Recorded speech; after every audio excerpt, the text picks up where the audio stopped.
you guys? Sean Ross Sapp. It is March 23rd. We are on the road to WrestleMania. Probably, maybe. I don't know at this point. But we're here for you. Fightful.com. It is the post-Raw podcast for March 23rd. I am joined by Denise Salcedo. Denise, how you doing? I'm doing pretty good. I'm feeling today was actually a busy day. I started off the day a little grumpy, but that's okay. It was Monday, but then I came back and, it was just busy the whole day. So that was nice. I've never seen grumpy Denise. I've only seen happy, I felt bad. I don't happy, know. I was good just, sport Denise those is all I days know. where you wake up and you're just grumpy for no reason. I even sent like a mean group text, and after I reread it, I was like, why did I send that group text? What did you say? Those days, and it was just like a family thing where I was like, please stop doing this and this and that, and I don't know what. And then I felt bad because I was just nasty to everyone today. This is so fascinating to me. This is fascinating to me. But it was funny because I was laughing about it too. I was like, I'm grumpy, but I'm aware of it, and it's hilarious, so it's okay. Well, we've got Monday Night Raw to talk about, and as has been tradition, about a third of the show was replayed matches. It is going to be what it is going to be at this point, and that's that. But WWE announced today that they're giving away WWE Network for free for right now, doing anything they can to get that subscription number up. I think by now, Wall Street kind of knows what the deal is with that. They get a lot of subs for WrestleMania. They'll get even more now that it's free. But that wasn't all that they announced. They announced several matches for WrestleMania. Elias and Baron Corbin was added as well. Aleister Black and Bobby Lashley, which sounds like something you'd see in hour 2 of Monday Night Raw. And the same with the Street Profits versus Andrade and Garza. Now, that match is probably going to be awesome, but as we got this match announced, Denise, these two had never won a match together. Yeah. So, I'm actually looking forward to the tag team match. That was fine. The first two matches that you just mentioned, I mean, we all know they're really just buffer matches, filler matches, whatever you want to call them, because I have zero interest in those, unfortunately. And it's kind of just like, okay, but why? But it's okay because it's a 2-day Raw. 2 days WrestleMania. So, have they specified exactly how long each one's going to be yet? Not yet, right? Yeah, and WWE's like, hey, just in case anybody was thinking about showing up to WrestleMania, don't do it because Elias versus Baron Corbin is happening. Make sure you stay as far away from this as possible. This is them setting a perimeter around the Performance Center. Don't come within 100 yards of the Performance Center or you might see Baron Corbin versus Elias. I hope it's a good match. I really do. By the way, guys, you can donate a super chat if you want your question or statement read on the air. Leave a thumbs up. And if you want to ask as many questions as you want, I've got my Q&A form up at FightfulSelect.com right now. That is the most direct way to support us. We've been hovering right around 500 for a while. Joseph Farley, who has long donated to our swear jars just because we always used to get demonetized for cursing, says, is that still a thing? I feel like it's my calling to donate to those. You guys can donate to whatever you want here on Fightful Select. We'll read it out loud, but they used some bad words in this opening segment of Raw, Denise. How did you feel about Paul Heyman talking about Drew McIntyre getting douched out? Just another bitch that tried. That was my favorite line. Wow. Okay, that's not a bad word to say, okay? It's not a bad word. It's not. Really? Okay? No. Okay. It's not. It's okay. It's an okay word to say. Well, if you want... want... no, that was a good line, though. It was a great line. Yeah, and if you guys wondered if Brock was going to be able to do WrestleMania and get into America and do that, there he is. So he'll be doing WrestleMania. I felt like this was a much more skeleton crew of Monday Night Raw, and I already liked how it was being shot and how it looked more. When the action happened, when the wrestling happened, there were still way too many camera cuts. Still way too many. And you could see that Friday, John Alba posted a video where you could hear the producer saying, prep 2, take 2, prep 3, take 3, prep 2, take 2. And there were 10 or 11 camera cuts in 20 to 22 seconds of no action, Denise. They were looking at each other, and they did 11 camera cuts in 20 seconds. Wow, that's just, Sometimes I notice them, sometimes I really don't. To be honest, I'm more on the side where I don't notice them as much. Maybe I'm already trained, my eye is already trained to follow Mm-hmm. it that way. I remember I used to have a really hard time watching WoW because of that. I thought they did like whatever WWE Yeah. does, they did like triple that with the camera movements. And I remember like just trying to watch a show and I couldn't simply get through all of the camera shots. But so I noticed it with them, so it hasn't been as hard for me with WWE and what they've been doing with their camera shots. Like it's not really like something that bothers me enough to be like upset about it. Well, I had asked about WoW whenever I noticed that as well, and they said, well, quite frankly, there's a lot of people here that aren't experienced, and you got to cover up for some of their mishaps and their moves and tape around it.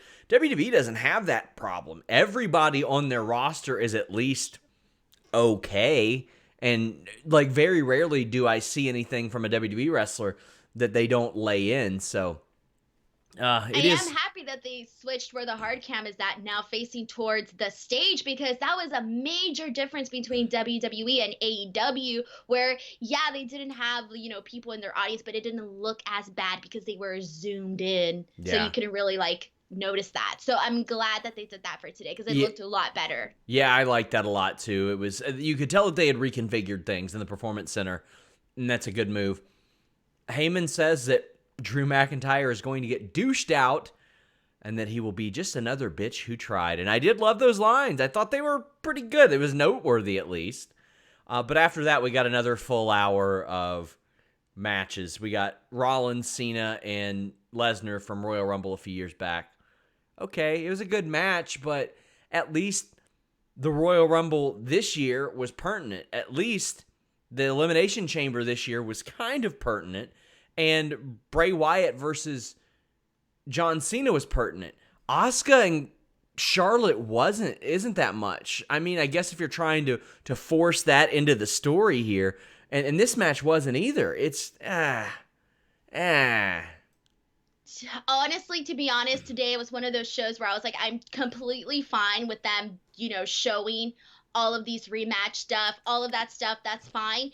I actually thought today was the better Raw in terms of the stuff that was actually aired that was new for us, was impactful. I actually enjoyed it. So everything that was shown that was brand new was really good and it flowed a lot better this week than it had in the previous week. So the matches in between didn't bother me as much or have a bigger impact as like they did last week. Like last week I was exhausted. I was watching the show, and with with them showing replays, I was just like, man, it's making me really hard to watch Raw right now. I didn't feel that way this week. Reminder, guys, we have a bunch of interviews up on Fightful right now. Today we dropped one with Trey Miguel of Impact Wrestling, and Jeremy Lambert and Joe Hulbert of The Distraction have been going above and beyond and bringing you all additional podcasts while all this is going on. And they interviewed NWA's Ricky Starks for like 35, 40 minutes today. A lot of good stuff. He talked about how he actually helped get The Undertaker prepared for his John Cena match a couple years ago. So definitely go check that out. And thank you to Joe and Jeremy. They saw the situation that everything was in, and they were like, oh, let's do some more podcasts. So those are worth checking out. Also, this past weekend on Fightful Select, I did a bonus Select newscast show. I'm talking about Dark Side of the Ring and all that stuff. I'm going to talk about WWE Untold later this week. Also on Fightful Select today, I dropped the Backstage Report podcast. I'm going to try to drop the Q&A show on Tuesday. So we've got content nonstop for you guys, and I'm going to try to surprise you all with something this weekend. But we have a couple super chats. Rob Wilkins says, I want it on the record. Randy Orton has grit, and Rob Wilkins loves grits. I'll take Alexander and Ricochet as a tag team if that gets them on TV. Boy, will I have something to say about that team, because that was fun. But, yeah, I liked Randy Orton's promo, too. Throwback 27 says, what other gimmick matches will WWE pull out for Tape-A-Mania? Because a Boneyard match sounds like an old-school Buried Alive match that is PG rated. If done right, it should be okay. But if not, it could be an epic fail.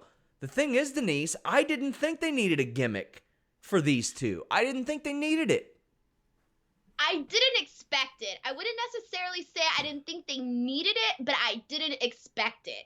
And when they did do this, I remember I automatically thought back to what was said that WWE was going to be thinking outside the box, shooting from multiple locations, and we still really hadn't had anything else confirmed since that news broke. So when he said this, I thought to myself, first of all, did I hear that correctly? What is a boneyard match?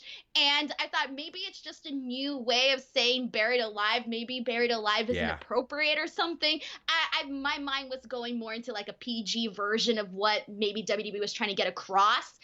And so then I just kind of started seeing different people post different things online. So I'm not even really too sure. But I'm excited because I'm that person. I love gimmick matches. Like, not all the time. When the timing is right, I like them. And then I like the crazy, weird stuff. I get a kick out of that. For better or for worse, it gives us something to talk about. And I mean, another cheap plug, I posted the 2019 compilation of epic triggered rants this weekend. By the way, check out Denise's YouTube if you want to see another epic triggered rant from her this weekend. Well worth your watch. Well worth your watch. I lost it. And everybody watched that video. People I don't know, Sean, get this, are emailing me about that video. I would say so. I was like, oh man, that's crazy. So it's really weird. But cool.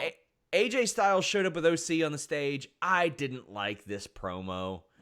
He jokes about Michelle McCool letting Undertaker out of the house and him wearing maternity pants. And there's a Tiger King reference. Spoiler, I watched Tiger King just like McMillions, just like the Gabriel Fernandez story, just like Making a Murderer Season 2. It could have stood to have been about, 40 to 60% shorter than what it actually was. Wait, you thought Trials of Gabriel Fernandez and Making a Murderer needed to be shorter? Oh, Season 2 of Making a Murderer, yes. Oh, okay. The Gabriel Fernandez thing, they repeated a lot of the same stuff. They packed a lot of the same stuff in there. And I was like, okay, I get it. Now, make it concise. It's very, Tiger King was of that. Like, it did not need to be 7 episodes. 4 or 5 could have got it done. McMillions, 3 or 4, easy. Making a Murderer Season 2 didn't even need a second season. Like, it wasn't ready yet. No, it wasn't. I haven't even seen Tiger King, so I actually didn't get the joke that AJ Styles said we would get if we watched the show, so... Well, he rambles on about this video of Undertaker playing with tigers, and I'm like, oh, God. I mean, maybe retread stuff isn't so bad. But then he says there will be a boneyard match, and he'll put Undertaker in a plot that his wife picks out. I'm just so over all the, oh, your wife stuff that we got to see all the time now. All the time. If it's not Lashley and Rusev, then it's Edge and Orton. If it's not Edge and Orton, it's AJ and Undertaker. If it's not AJ and Undertaker, it's AJ and Joe. If it's not AJ and Joe, it's somebody else. It's Velveteen Dream and Roderick Strong. I swear to God, Vince McMahon heard somebody backstage say something about somebody else's wife and was like, yeah. Well, they had the Brian Cage, Melissa Santos storyline going for a really long time on Impact with Sami Callihan. And I think that was happening maybe a little bit before, maybe around the same time. And that one got pretty good, feedback. So I don't know. I don't know what the wife stuff is all about. I thought that this promo was essentially everything that AJ has been saying and doing over and over, just with different wording in regards to The Undertaker. Yeah, and of course, it's going to happen. Sure, whatever. I just thought that they could have worked a decent match, 7-8 minutes, whatever it may be, just going through phenomenal forearm, calf crusher, the AJ doing whatever top rope move he wants to do, choke slam, Hell's Gate, tombstone, AJ flipping out of a choke slam. I feel like they could have got that done like 6-7 minutes. But now, depending on the setting and how everything is laid out, can you imagine what kind of bumps AJ Styles might take using God knows whatever their setup is going to be? Yeah, I just don't know what the match is. Yeah, that's the thing. No, Throwback said it sounds like a Buried Alive that is PG rated. Yeah. That's what I said. Yeah. Yeah, but I mean, it's like, who knows? Who knows at this point? Jonathan Reyes says, Denise, good vibrations. I don't know. like what you're expecting. Do you want her to sing a verse? Because she doesn't know it. She doesn't know it. Oh. Podcast Wiz 2010 says, will all Raw Mania matches be on Saturday? I'm not sure about that. Like, I don't know what exactly they're taping. I did report on Fightful Select this week in addition to the other stuff that's being taped. They're taping Raw after Mania this week as well. And who knows what we'll get after that or anything. There's a good chance that they end up replaying Mania Night 1 and Night 2 on television over the next few weeks after it. It's pretty wild.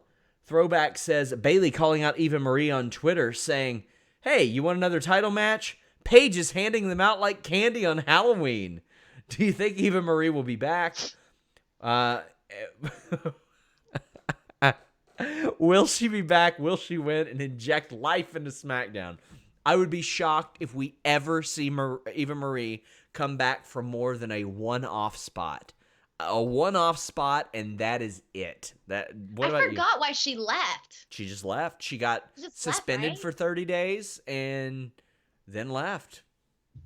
I think she's busy with like other maybe influencer type stuff. Yeah, busy. But I read in between the lines on that one. Super busy influencing. Oh, man. So this new team of Garza Andrade defeated Cedric Alexander and Ricochet, and this match ruled. God, this was so good. Probably the best audience-less match I've ever seen for WWE. Zelina cut a good promo about the team, and I thought it was fine. Garza and Andrade attacked Ricochet, but Cedric made the save, and I was like, all right, well, they're not winning this, but okay. And I was treated to a wonderful match, Denise. This was awesome. You know, it was when I was watching this match, I was like, man, had there been an audience, they would have been like really hyped for this match. There was a lot of really great spots in it. It made me forget everything about that's been going down with Ricochet. I gotta say that I love how Garza and Andrade are coming together as a team. They're just both so charismatic. I really like what they're doing, and I honestly do want to see Garza and Andrade become tag team champions. I think they could do a lot with the titles and just kind of, run rampage on the Raw roster. The ending was pretty interesting, though, with the referee accidentally not really hitting the mat with that 3 very well. It was kind of, it was interesting to say the least. But overall, I really liked this match. I thought it was really good. Really, really good. Man, they hit each other hard. And here's the thing. The reason they're adding people to commentary is to add ambient noise, to add extra noise. So you've got 4 wrestlers. You've got Zelina. You have Street Profits on commentary, and then 2 other commentators. So you got 9 people making noise. That's pretty solid for at least making up for the lack of an audience. Now, I got to say, the Street Profits have to be the most meddling team of all time. They are just always there. They always show up, no matter what. I didn't like Montez on commentary. I didn't think he was loud enough, but, I mean, I'm sure he'll get there. But what I did like was that Jerry Lawler was nowhere to be found on commentary. That makes me extremely happy, Denise. I was curious about that. I didn't know if they had made an announcement prior that he wasn't going to be there or not. So when I didn't see him there, I was a little bit surprised by that, to be honest, because I know a lot of people were saying like, "Hey, why do we have him on the last 2-week show?" Considering his age and considering, everything that's going on. And so I was actually pretty surprised by this. And that's the thing. His age leaves him at high risk. So you can't have him out there. But there were some great spots in this match. Garza Andrade do a good sunset flip into a knee and a double power bomb. Garza did a nice second rope moonsault. I think Cedric has the best Michinoku driver in the world right now, where it's like a running Michinoku driver, and it's such a good move. Andrade cracked Cedric with a big back elbow, and either the sell was really good or Cedric got hurt because he was stumbling around and kicked out after the 3 and got checked out by the ref. this was nasty, and that elbow will connect with people. That's the thing. It's designed to connect with people. I didn't even see hardly any wrestlers using this before. Several years ago, the first time I saw a back elbow like this was John Jones taking off Stephen Bonner's head in a UFC fight 10 years ago. And it's going to hit sometimes. It looked like it hit tonight, Denise. Man, this match like 4 or 5 weeks ago, we would have been talking about it like a lot. A lot more, I think. The Street Profits came to the ring. Andrade and Garza end up taking the titles and posing with them and stuff like that. And that leads to the Street Profits match against Brendan Vink and Shane Thorne. Now, the story's not really in this match. Shane Thorne did a nice cannonball, and he got some exposure. Dawkins got a hot tag, and Ford wins with a frog splash. But these are two NXT talents. They weren't just jobbers that they were crushing necessarily. Brendan Vink has been on NXT for about a year. He's been in NXT working matches for about a year, but has never been on TV. He's never been on TV, and that can't be an accident, Denise. A guy his size, and they don't put him on TV, and then every time he goes to Evolve, he wins. So whenever they're sending him elsewhere, they're making sure that he wins. Shane Thorne had his teammate and Nick Miller go back to Australia and is working, I think, New Japan here and there. But, I mean, he's getting a shot on Raw. What did you think of what you saw of them? So, first of all, I wasn't as familiar with both of them. And so I was pretty impressed with what I saw so far. I thought that them working with the Street Profits ended up being a good, nice blend. It was a very fast-paced match that was enjoyable to watch. Angelo Dawkins went in and absolutely kicked butt. Like, he came in, like, so aggressive. And personally, the more aggressive someone is in the ring, the bigger a fan I am of them. So I enjoyed this match as well. So I thought it was two really good back-to-back that were consistent, and it's kind of like, I'm glad, because you don't want to be that match, the tag team that followed that tag team and wasn't that previous tag team match and wasn't good. And even though this match wasn't supposed to be, like the Andrade, Garza, Ricochet, Alexander match, it still did its thing and it was entertaining. It was fast but entertaining. Yeah, it was. And oh god, it made me see how good the tag team division can be, and a lot of these teams can go. And they're going to lose the Revival. They're going to need a little bit of help somewhere to fill that gap. If you're not doing anything with Thorne, and somebody asked if it was Elliot Sexton. Yeah, that was the former name. If you're not doing anything with them, see how they work. If you're not doing anything with Ricochet and Andrade, or Ricochet and Cedric, put them together. I'd be cool with that. I like it. That's the interesting part. It's kind of scary though when you think about it, because we've all heard how many guys they have in NXT, hundreds of guys just waiting for their shot. So I'm starting, like, I've been thinking this for a while, but I'm like, who else do they have in there that we can see, come about, and, somebody like the tag team division where we need new, fresh teams. So I'm all for, putting guys together and seeing what they can do and just kind of getting a new flavor so that we don't have to keep seeing the same matches over and over. So I would like to see more of this. I would too. Kevin Langoff says, this is for Denise, the donation. So I guess that goes to the swear jar fund, even though we're not going to make you swear tonight. The six-pack challenge. I did my job. Yeah, the six-pack challenge with Sasha should be in a bank. What? The winner gets a combination to a vault where the title is inside. There's a bank robbery in the middle of the match. I got to tell you, Denise, I'd be much more interested in that than seeing Tamina wrestle. She has wrestled at the Royal Rumble, and besides that, has not wrestled since November. I do not know why this is happening, unless it is a send-off, or unless Bayley and Sasha eliminate everybody immediately, and then they go at it. Hey, credit to that really good creative idea. That was thinking outside the box. I like that. They're doing, yeah, well, I mean, that's the thing. I had people in WWE saying, oh, we're going to do something cool outside the box, and people are, like, speculating all this stuff. And I'm like, hey. Cool is in the eye of the beholder. I'm just relaying the information.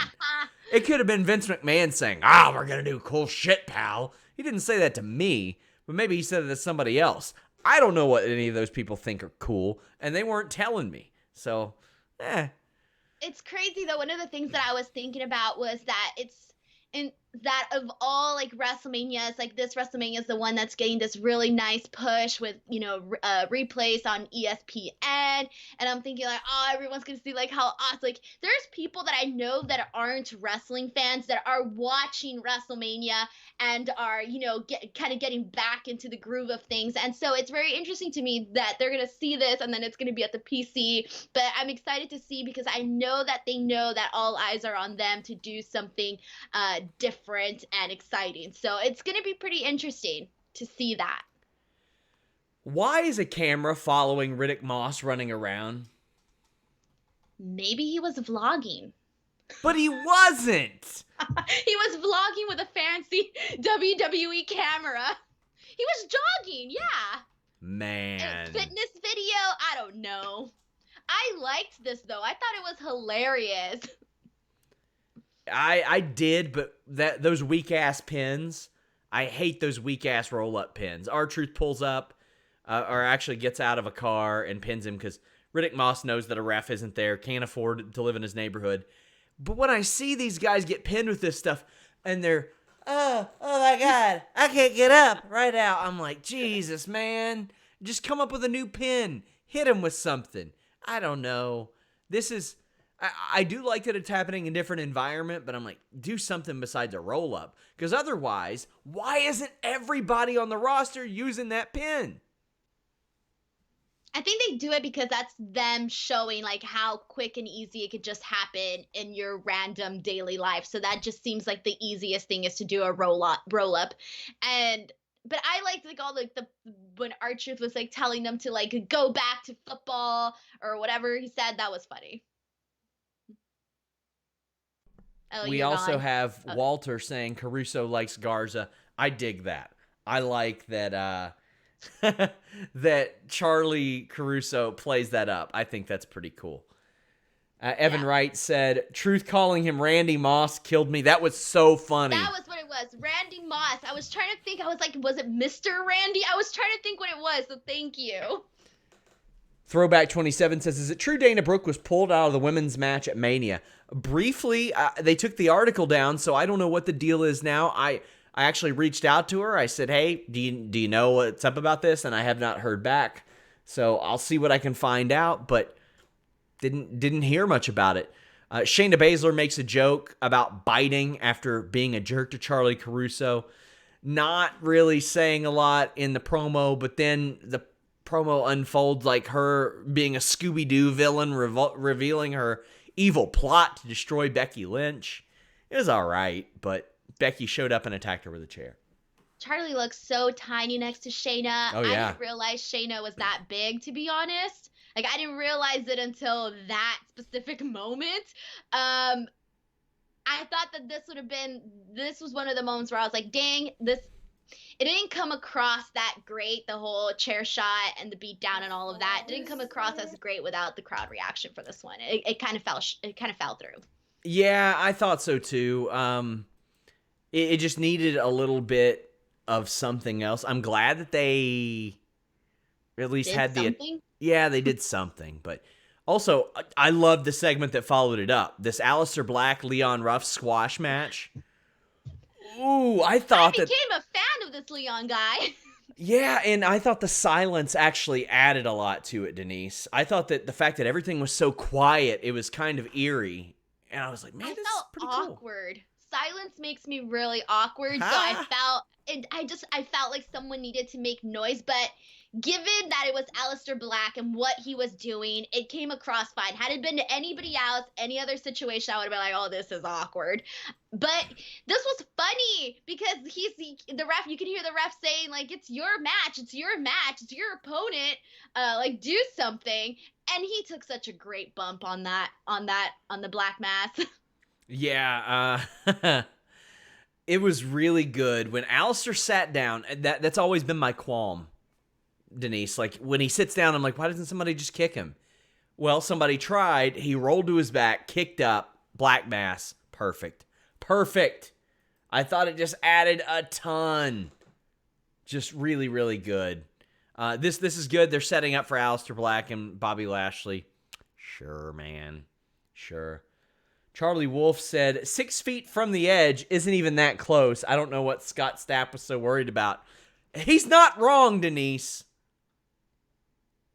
And I'm thinking that maybe 6 feet ain't so far down. That's what I'm thinking. That feels pretty far down to me. I don't think it's that far down. I guess The Undertaker or AJ Styles will find out pretty soon, though. No, I don't even want to think about that. It's too morbid for me. Kevin Owens has heard that Seth Rollins is here and wants to see him face to face. I thought Seth Rollins cut one of his best promos in a long time. He talked about how Kevin Owens said that the Performance Center was his home and Seth wasn't used to this place. And Seth said, no, I'm not used to this air-conditioned great facility that you came to because I went to a dilapidated building and was told that everything that I did before I showed up didn't matter. And I think that's great because it ties into the FCW documentary that dropped recently. He runs down his track record at WrestleMania, says that he is a god at WrestleMania. And he is. A lot of people don't know this, but Seth Rollins has won a match at every WrestleMania he's competed at, Denise. And I had a couple people who didn't bother to read saying, oh, but he lost to Randy Orton. Well, yeah, but then he came back with a briefcase later that night and won the WWE Championship. He has won at 6 straight WrestleManias that he's competed at. And I mean, that is... So wait, is he undefeated then in no. WrestleMania? No? No, he's just won at every one that he's competed at. Oh, I see what you mean. Okay, got it. He's got the loss to Orton, but later that night he did win a match. So he's emerged victorious from every single one, and that's not easy to do. And it should show you how much stock WWE has put into him. Owen just sat there and took it. I thought this was an awesome Seth Rollins promo. Yeah, and speaking of that, like his stuff at WrestleMania, he has pretty exciting matches. Like he's able to kind of bring that new WrestleMania vibe. Because I remember his match with Brock Lesnar when they opened the show last WrestleMania was really, really hot. Like I just remember everybody. Like, I almost feel like there wasn't as much interest going into that match. I can't really remember, but I just remember the fact that people were really, really excited and hot during and after this match. Yeah, I can't wait to see this match specifically. I'm really excited for it. Charlotte versus Asuka has aired. Charlotte says afterwards that she thinks Rhea Ripley probably wants to emulate what she did to Asuka and encourages Ripley to get a history lesson. There wasn't a lot here. Nope, nothing to add on that one. I was like, oh, wait. Well, we wrap up the show with what I thought was another awesome promo, this one from Randy Orton. He says Edge isn't really a junkie for the crowd. He's a junkie for himself. And he counters Edge's really good promo by saying he knows he got into WWE based on who he was, but he wasn't handed everything. Like he wasn't handed the Intercontinental title that he won. And then he did a great callback, Denise. He said, it's funny, Edge, you were handed the torch by Mick Foley. And he literally was handed the torch by Mick Foley, Denise. Mick Foley brought the hardcore title out of retirement at one point and handed it to Edge in a ceremony. And then Randy Orton's like, oh, you know what Mick Foley handed me? He threw me into thumbtacks. So who got things handed to them? I thought that was just a fantastic callback. They are starting to respect their history a whole lot more on this show, and I am here for it. And it makes sense. They have already been doing that with this feud. I know they've mentioned some, historical points prior a few weeks ago when this all started. So they are still going down that same route. I liked where Randy Orton took this because when he first started with, I essentially got things handed to me at this point in my career because of who I was. I thought, oh, where is he going with this? And so I like the spin that he took up on it. And I love this long form promo stuff where you go and you're talking there for a while, because a lot of people can talk for a long time and not say anything, but so far with what Randy Orton has been doing and Edge and a few others that we can talk about, they're doing this long form storytelling that is actually saying something and telling us a story. Now I'm ranting. I want you to rant. And I want people to enjoy long form. And if you want your long form to go even longer, if you want it to go all night, if you want to go 60 minutes, hey, maybe you've been out of action for 9 or 10 years, Denise. Maybe you're you're battling back from some injuries, so to speak, and you're worried about how you'll perform when you get back into the game. Maybe you've been sidelined, or maybe you've been at it every single day for 20 years, and you want to keep that performance up. Fortunately, BlueChew.com, code FIGHTFUL, gets that done for you by making your penis extremely hard and making your sexual performance reach its peak. BlueChew.com brings you the first chewable with the same FDA-approved active ingredients as Viagra and Cialis. But you know what I say to Viagra and Cialis? Piss off. Because I don't want to go to a doctor's office in this society. We live in a society, Denise. And I don't want to visit that doctor's office. Not with all this crazy stuff going on. Instead, you can just go to Blue Chew, BlueChew.com rather. You get prescribed by Blue Chew affiliated physicians. You don't have to wait in line at the pharmacy. You don't have to go to the doctor's office. You don't have to answer all those weird questions in person. You can answer all those weird questions online. And it's shipped straight to your door in a discreet package. Shout out to all the people out there delivering packages. Not even a segue to me telling you how this will help you deliver your package to someone. But legitimately, the people that are delivering all of our mail, shout outs to them for doing that throughout all of this. Blue Chew gets into your system, or it can get into your system rather, much faster because it's chewable. So it's ready whenever you are, or it gets you ready. Full stomach, empty stomach, whatever. Get it for free by using Fightful. That code Fightful. All you got to do is pay $5 shipping. Throwback 27 says, with Randy and Edge's promos being lightning in a bottle, do you think there's more matches than this? Do you think this will be like Bret Hart said, two people going over whenever one lose, or even when one loses? What's next for them? Well, Denise, I do think that down the line there might be one, but I think that WWE is like, you know what? Let's get every match out of Edge that we possibly can while we have him.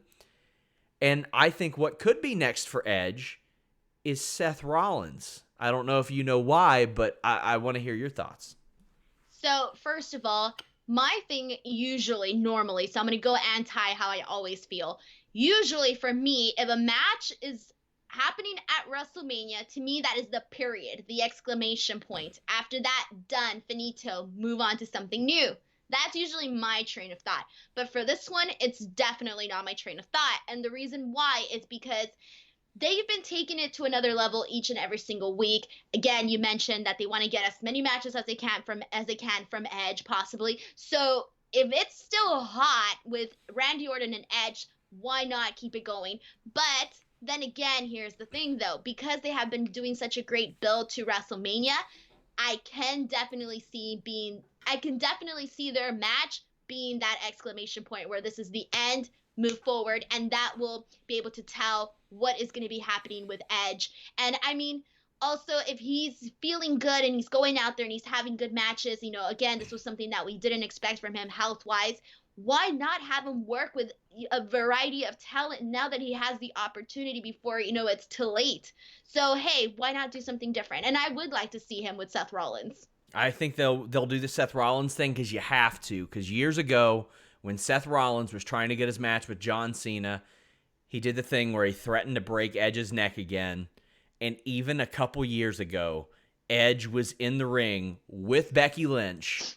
And Becky Lynch heeled on him so hard and said, get the hell out of my ring and don't hurt your neck again while you're doing it.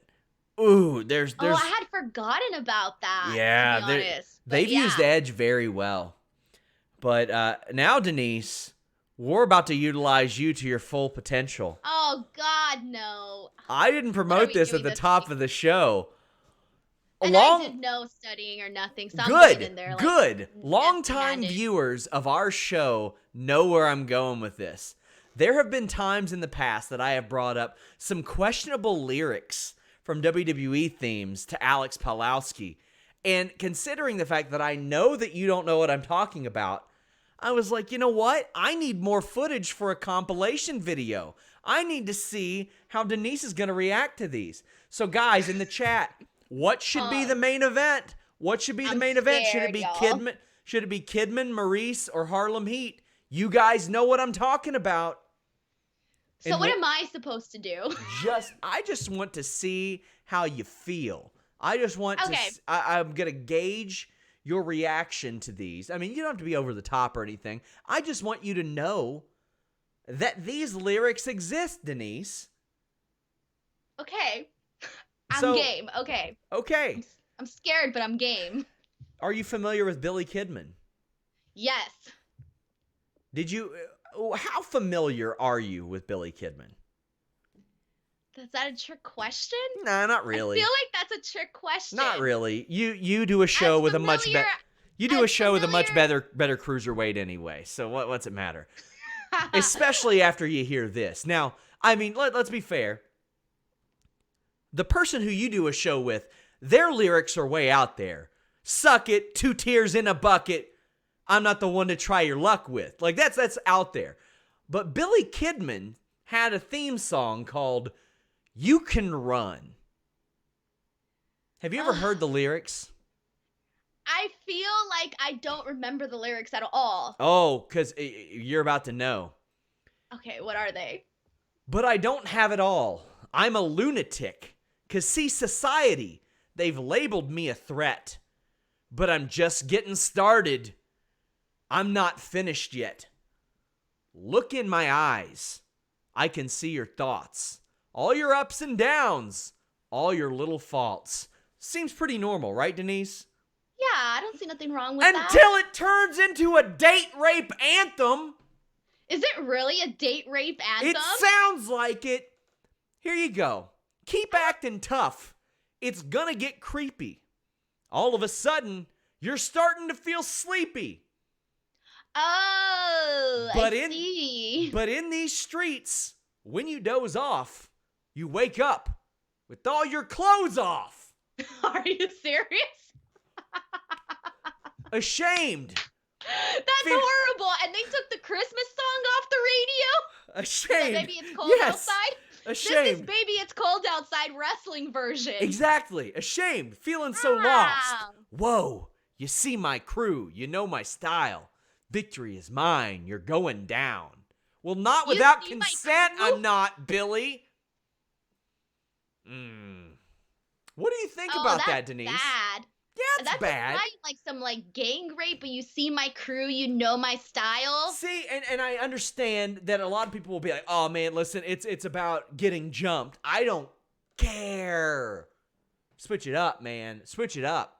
Okay, so I'm a Maurice fan. I love Maurice. I love her theme, or I did love her theme. Do you know the lyrics to her theme? I know her song, but I feel like if you start the lyrics, I might go from there, or I need to hear stuff, and then it clicks into my brain. Tiba. Not that. Ooh-wee, ooh-wee. Are you ready for this? The translation to English? You remember her theme, right? Yeah. Ooh-wee, ooh, that shit. There you go. Why are you so beautiful? Why do you move like her? Why are you hurting me? Ooh. I feel naked. Ooh, yes. That's the translation? Uh-huh. Oh, it's not done. Why do you do it all? Why do you say it all? Why are you hurting me? Ooh, yes. Then more translations about being naked, Denise. This was on a PG-rated program for years, Denise. It's funny because when I thought of Filthy songs, these weren't the songs that I was thinking of. No, they're hidden. At all. They're hidden. It's like, you remember how in those Disney movies they would, some cats would fall down in a cartoon and you'd see a naked lady in the window and all that stuff? Or it's kind of like those lullabies that secretly have a horrible message. There you go. Like London Bridge is falling down. Yeah, that type of stuff. Yeah, I get it. I hope you're ready for the main event, Denise. Okay, what is it? Are you familiar with Harlem Heat's theme? Yeah, Come on, it's one of the best of all time. Can you sing it? There's no words to it. It's rap sheet. It's rap sheet. I'll play you a little sample. Yeah. Okay, yeah. I know that. Okay, so there's a pretty distinct part in this song that I don't know if you'll remember, but it's when a voice goes, you remember that? Here you go. Listen. Yeah.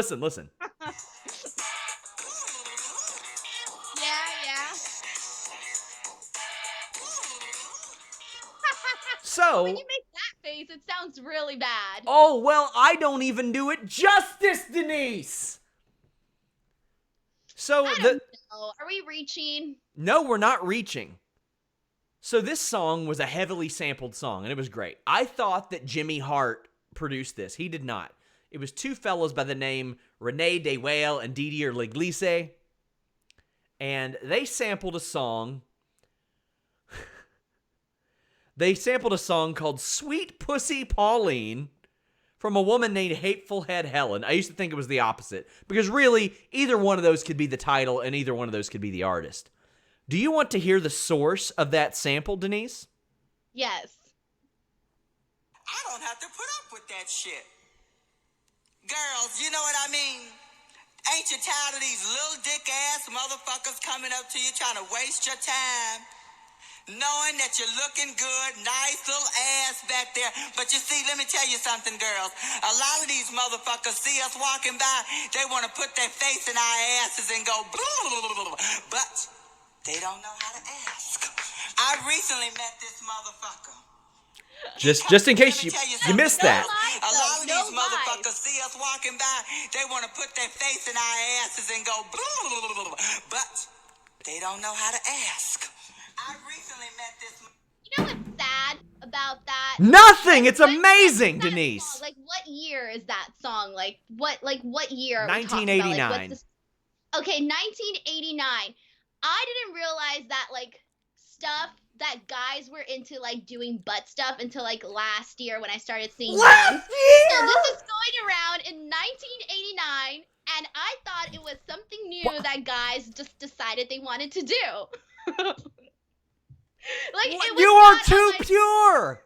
You are too pure. I, like, literally just saw the memes last year, and I was like, I cannot believe that this is a thing. Like, dudes, like, see a hot chick, and this is what they want to do to us. Like, why?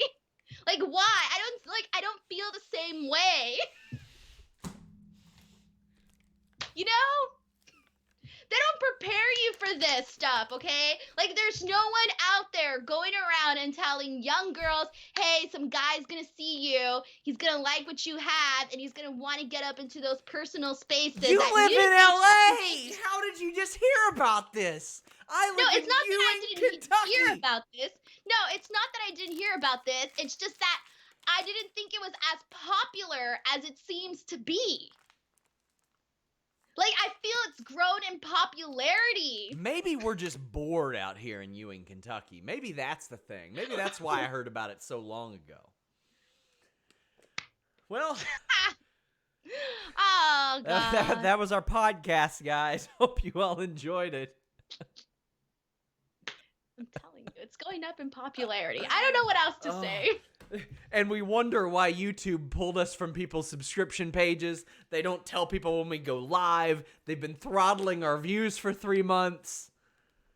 They banned us from their platform at one point. Can't my God. anymore. Throwback 27 says, have her pick a 90s rap song to do. Biggie, Tupac, Eminem, Vanilla Ice. By the way, Jeff Hardy's No More Words will be back. I honestly thought that the filthiest lyric was going to be like the Shawn Michaels, like hands off the merchandise thing. That's like the filthiest lyric that I could think of. You gotta know me better than that, Denise. Come so on. I wasn't expecting these hidden gems. Denise, I have multiple penis-related sponsors. Oh, Come on. I'm sorry. The greatest dicksman in wrestling media, for the love of God. I'm not going to hit you. That was the filthiest thing. That was like literally the filthiest thing I could think of. I am not going to hit you with some Winnie the Pooh bullshit. Look, have you already done the rock pie song? For years, No. I had no idea what that meant until I grew up. I didn't even know what he meant, like, the first, like, year where I was, like, hearing him say strudel. Oh, here's a good You one. have any idea how embarrassing that is to watch with your uncle? Here's a good one. Do you know the song Too Close by Next? No. Oh my God, that's a great R&B song. Also, it's totally about a girl dancing on you and getting a boner. 100%. 100%. And quite frankly, my friends didn't believe me. And I was like 20 telling my friends this. And they're like, no way, man. And we're at this dude's house. And he's like, man, I used to dance to that song because I would hear my mom and dad playing it in their bedroom. And I was like, homeboy, what are you doing? I hope you didn't go in there. I was like, man, you were outside dancing to the soundtrack of your parents. Bro, Getting that's horrible. Well, I remember it took me like 3 years to find out what Ariana Grande's Side to Side song was all about. Oh my God. Have you heard the Kevin Dunn story? Which one? About him not knowing about Flo Rida's whistle. I don't know about Flo Rida's whistle. Well, it's about sucking wiener. And Kevin Dunn just runs around all day just singing it. That's what the song's about? Oh, yeah. Not about him doing it, but he wants the lady to whistle. He wants her to perform a certain motion with her mouth, Denise. I'll let you lick the lollipop. Go ahead, girl. I mean, that one's very obvious. They don't even try to hide that. They don't even the one I know. Try to hide that. This is a wrestling podcast. Do you all see what COVID-19 has done to all of us? Denise, tell the people where they can find your stuff. Sorry, I was thinking of a horrible joke. Oh my God. I was like, this podcast is all this dirty talk, the most action I've gotten since this quarantine. Moving on. All right, youtube.com/Denise Salcedo. I surpassed 25,000 subscribers on YouTube. Thank the Lord. Let's see. Check it out. I posted the rant video that I talked about earlier. That one's been getting like a crazy amount of views. Like, I can't believe it. And it's been pretty exciting to see that happening on my channel. So go check it out. Go see what it's all about. I'll be posting way more videos as I go since I have nothing else to do. And Twitter and Instagram @_Denise Salcedo. Guys, we have stuff all week. Charlie Wolf says, see if she knows Semi-Charmed Life is about meth. I don't know what that is. Third Eye Blind. I love Third Eye Blind. Are you kidding me? Is it about But meth? I didn't know it was about. I sing the song all the time. No, Really? that's just something that You didn't know what Next was? Kind of alive. I've got to send The you. one that's like about suicide. They have like a suicide song, Third Eye Blind. How's it gonna be? I thought that one was about suicide. I don't know. Do you really? If you don't know Next too close, then you probably don't know a lot of 90s R&B, right? Well, see, here's the thing, that if it's a song that's played heavily on the radio, I might know it, but I don't know what it's I called think it was or, number like, one. or like who sings it. Like if I hear it, I'll like know it. I just won't know it by like it's so, like who sings it or like the name of it. Throwback 20 or 27 says Yin Yang Twins Whisper Song. I mean, everything with Yin Yang Twins has an ulterior motive. They did. I mean, for the love of God, I know, Denise, you were a wee tot back then, but I remember when Get Low came out. And I know Get Low. I know, but they were saying skeet, skeet, skeet on the air, and old white people were like, I don't know what this means. Skeet, skeet, skeet. And it wasn't censored, but them saying other stuff, like that wasn't even, like talking about asses, was censored. Well, guys. We live in an interesting world. Walter says, Genuine Pony. I mean, that one was, come on, the lyrics of that, it says, if you're horny, let's do it, ride it, my pony. That wasn't even, they didn't even. I know that song. They didn't even make an effort to hide that. If you're horny is in the lyric. My God. See, I'm sorry, but when I hear the songs, like, if it sounds like I could bob my head along, I won't even, like, I'll just pretend, like, mumble the lyrics. I won't even know, like, what exactly is being said. Just have a good beat. I'm here for it. I feel bad for exposing you to so much of this information. Leave a thumbs up, subscribe. Check out FightfulSelect.com, you guys. We're out.